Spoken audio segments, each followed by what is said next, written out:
Hello everyone, welcome to my channel 6 to 12 NCT classes में आपका स्वागत है। जैसा कि हम लोग ने 4th चैप्टर स्टार्ट किया था, उसका सेकंड पार्ट आज हम लोग पढ़ते हैं। ओके, घर पर कार्य करने वालों का जीवन।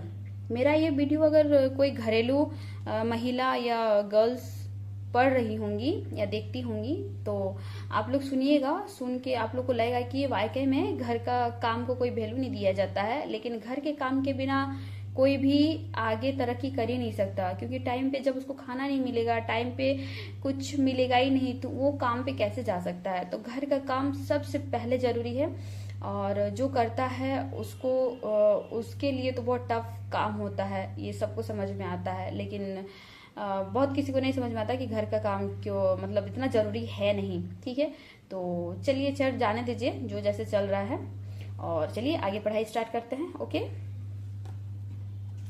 जैसे कार्य करने वाला जीवन। उपयुक्त कहानी में केवल हार्मित की माँ ही घर के काम नहीं करती थी, काफी सारा काम मंगला करती थी जो उनके घरेलू काम में मदद के लिए लगाई गई थी। बहुत से घरों में, विशेषकर शहरों और नगरों में, लोगों को घरेलू काम के लिए लगाया जाता है। वे बहुत काम करते हैं, झाड़ू लगाना, सफाई करना, कपड़े और बर्तन धोना, खाना पकाना, छोटे जो बुजुर्गों की देखभाल करना आदि। घर का काम करने वाले अधिकांश स्त्रियां होती है। कभी इन कार्यों को करने के लिए छोटे लड़के या लड़कियों को काम पर रख लिया जाता है। घरेलू काम का अधिक महत्व नहीं है, इसीलिए इन्हें मजदूरी भी कम दी जाती है। घरेलू काम करने वालों का दिन सुबह 5 बजे से शुरू होकर देर रात 12 बजे तक भी चलता है। जी तोड़ मेहनत करने के बावजूद पराये उन्हें नौकरी पर रखने वाले उनसे सम्मानजनक व्यवहार नहीं करते। दिल्ली में घरेलू काम करने वाली एक स्त्री मैलानी ने अपने अनुभव के बारे में इस तरह बताया। मेरी पहली नौकरी एक अमीर परिवार में लगी थी जो 3 मंजिल भवन में रहता था। मेम साहब अजीब महिला थी जो हर काम करवाने के लिए चिल्लाती रहती थी। मेरा काम रसोई का था, दूसरी दो लड़के सफाई काम करते थे। हमारा दिन सुबह 5 बजे शुरू होता था। नाश्ते में हमें एक प्याला चाय और दो रूखी रोटियां मिलती थी। हमें तीसरी रोटी कभी नहीं मिली। शाम के समय जब मैं खाना पकाती थी तो दोनों लड़कियां मुझसे एक और रोटी मांगती रहती थी। मैं चुपके से उन्हें एक रोटी दे देती थी और खुद भी एक रोटी ले लेती थी। हमें दिन भर काम करने के बाद बड़ी भूख लगती थी। हम घर में चप्पल नहीं पहन सकते थे। ठंड के मौसम में हमारे पैर सूज जाते थे। मैं मैम साहब से डरती थी, परंतु मुझे गुस्सा भी आता था और अपमानित भी महसूस करती थी। क्या हम दिन भर काम नहीं करते थे? क्या हम कुछ सम्मानजनक व्यवहार के योग्य नहीं थे?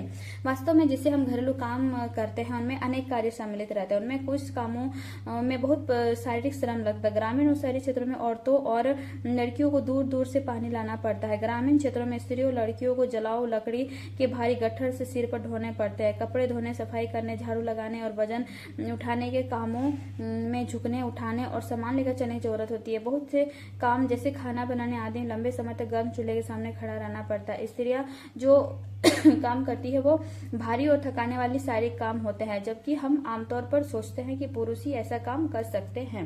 घरेलू और देखभाल के कामों का एक अन्य पहलू जिसे हम महत्व नहीं देते वो है इन कामों में लगने वाला लंबा समय। वास्तव में यदि हम स्त्रियों द्वारा किए जाने वाले घर के और बाहर के कामों को जोड़े तो हमें पता चलेगा कि कुल मिलाकर स्त्रियां पुरुषों से अधिक काम करती है।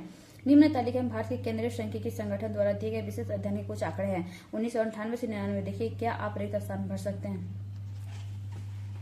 ये देखिए, यह है स्त्री के वेतन सहित कार्य के घंटे। हरियाणा में 23 घंटे और तमिलनाडु में 19 घंटे। अवैध घंटे काम के घंटे प्रति सप्ताह 30 घंटे, 35 घंटे। स्त्री कुल काम के घंटे, इसमें क्वेश्चन मार्क। पुरुष के वेतन से 38 और 40 घंटे। पुरुषों के अवैतनिक घरेलू काम के घंटे 2 घंटे और 4 घंटे। पुरुष के कुल काम के महिलाओं काम और समय सब भरने के लिए बोला गया है। चलिए आगे पढ़ते हैं। महिलाओं को काम और समानता। जैसा कि हमने देखा, महिलाओं के घरेलू और देखभालों को कामों को कम महत्व देना एक व्यक्ति या परिवार का मामला नहीं है। यह स्त्रियों और पुरुषों के बीच असमानता की एक बड़ी सामाजिक व्यवस्था का ही भाग है। इसलिए इसके समाधान हेतु जो कार्य किए जाने हैं वे केवल व्यक्तिगत या पारिवारिक स्तर पर नहीं वरन शासकीय स्तर पर भी होने चाहिए। हम जानते हैं कि समानता हमारे संविधान का महत्वपूर्ण सिद्धांत है। संविधान कहता है कि स्त्री या पुरुष होने के आधार पर भेदभाव नहीं किया जा सकता, परंतु वास्तविकता में लिंग भेद किया जाता है। सरकार इसके कारणों को समझने के लिए और इस स्थिति का सकारात्मक निदान ढूंढने के लिए वचनबद्ध है। उदाहरण के लिए, सरकार जानती है कि बच्चों, देखभाल और घर के काम का बोझ महिलाओं और लड़कियों पर पड़ता है। स्वाभाविक रूप से इसका असर लड़कियों के स्कूल जाने पर भी पड़ता है। इससे ही निश्चित होता है कि क्या महिलाएं घर के बाहर काम कर सकेंगी और यदि करेंगी तो किस प्रकार काम या कार्यक्षेत्र चुनेंगी। पूरे देश के कई गांव में शासन ने आंगनबाड़ियों और बालवाड़ियों खोली है। शासन ने एक कानून बनाया इसके तहत यदि किसी संस्था में महिला कर्मचारियों की संख्या 30 से अधिक है तो उसे वैधानिक रूप से बालवाड़ी की सुविधा देनी होगी। बालवाड़ी की व्यवस्था होने से बहुत सी महिलाओं को घर से बाहर जाकर काम करने में सुविधा होगी। इसमें बहुत सी लड़कियों का स्कूल जाना भी संभव हो सकेगा। और एवरीवन यहाँ पे खत्म हो जाती है। कुछ क्वेश्चंस है व्यास के लिए, वो शब्द संकलन है, इसको हम लोग पढ़ लेते हैं।